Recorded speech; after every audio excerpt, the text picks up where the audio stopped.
नमस्कार मंडळी, मी एकनाथ वाघमोडे. आपण पाहताय 51 न्यूज.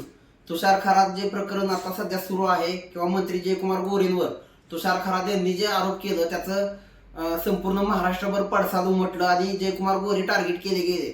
मात्र तुषार खरात यांची दुसरी बाजू किंवा त्यांच्या पत्रकारितेची दुसरी बाजू मी 2 दिवसापूर्वी 2 भागामधून मांडली आणि त्याच अनुषंगानं तुषार खरात यांच्यावर अॅट्रॉसिटीचा गुन्हा का दाखल झाला अशी चर्चा संबंध महाराष्ट्रात आहे किंवा लोकांमध्ये आहे आणि त्याच प्रश्नाचं उत्तर देण्यासाठी मी आज तिसऱ्या भागातून तुमच्या पुढे येतोय. तर मला असं सांगायचं आहे की तुषार खरात यांच्यावर जो अॅट्रॉसिटीचा गुन्हा दाखल झालाय त्याला त्यांचं तोंड जबाबदार आहे. काही लोकांनी किंवा थोर महात्म्यांनी म्हणून ठेवलंय शब्द हे शस्त्र आहेत आणि ते जपून वापरलं पाहिजे. मात्र तुषार खरात यांचा त्यांच्या शब्दांनी घात केल्याचं आपल्याला या ठिकाणी नमूद करावं वाटतं, कारण त्याचं कारणही तसंच आहे आणि त्याचा ठोस पुरावा मी आपल्यासमोर सादर करू इच्छितो.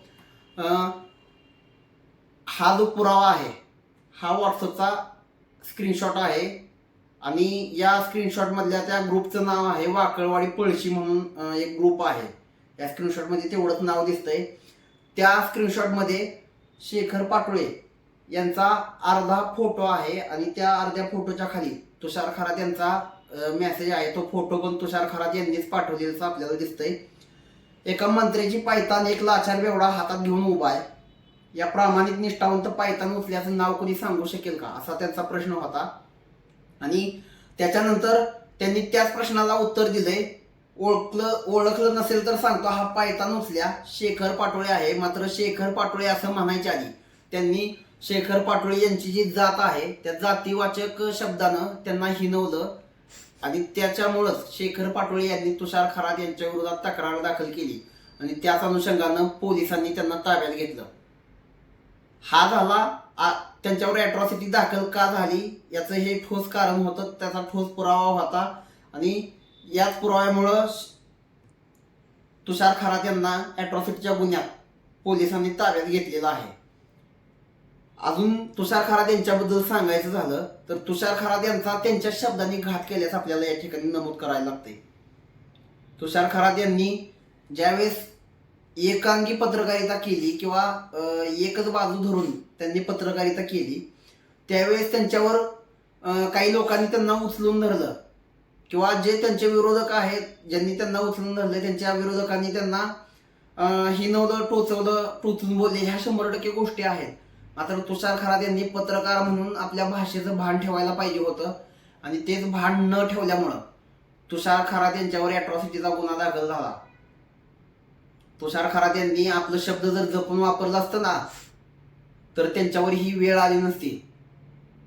अनेक लोकांनी असं म्हटलं की जयकुमार गोरे यांनी तुषार खरात यांना अडकवण्यासाठी हा रचलेला कट आहे, सापळा आहे.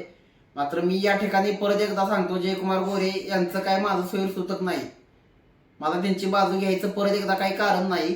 परंतु शेखर पाटोळे नावाच्या व्यक्तीला जो तक्रारदार आहे अॅट्रॉसिटीच्या गुन्ह्यातील त्या व्यक्तीला जातीवाचक बोलल्यामुळं शेखर पाटोळे नावाच्या व्यक्तीनंच ही तक्रार दाखल केल्यामुळं पोलिसांनी तुषार खरात यांना ताब्यात घेतलं होतं.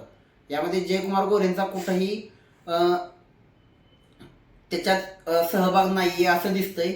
आणि दुसरा विषय असं सांगायचं झालं की तुषार खरात यांच्याबाबतचा जयकुमार गोरेंचा जर सहभाग कुठं असेल तर जयकुमार गोरे यांनी स्वतः दाखल जी खंडणीची तक्रार दाखल केली तुषार खरात यांच्या विरोधात त्या गोष्टी 100% जयकुमार गोरेंचा सहभाग आहे आणि त्याचं जे पुरावा आहे ते जयकुमार गोरे त्यांच्यावर तक्रार का दाखल केली किंवा त्या संबंधित घटनेचा जो अहवाल आहे तो कोर्टापुढे ते 100% सादर करतील, त्याचे पुरावे सादर करतील. आणि जर तुषार खरात यांनी त्यांना खंडणी मागितली नसेल तर ते त्यातून निर्दोष 100% मुक्त होतील याचा मला विश्वास आहे. मात्र अॅट्रॉसिटीच्या गुन्ह्यात अटक का झाली किंवा जयकुमार गोरेंनी त्यांना अडकवलंय अशा ज्या चर्चा जनमानसातून येत होत्या त्या चर्चांना पूर्णविराम देण्यासाठी नाही तर किमान त्या चर्चांना उत्तर मिळावं म्हणून आता मी हा केलेला एक छोटासा प्रयत्न आहे. तुषार खरात यांनी अनेक चुकीचे कारनामे भरपूर केले. त्यांच्या तोंडावर ताबा न राहिल्यामुळं त्यांनी अनेक चुकीच्या गोष्टींना किंवा अनेक संकटांना त्यांनी आमंत्रण दिलेत आणि त्याच आमंत्रणाचा किंवा त्या संकटांचा जो रोष आहे किंवा सामना त्यांना करावा लागत आहे.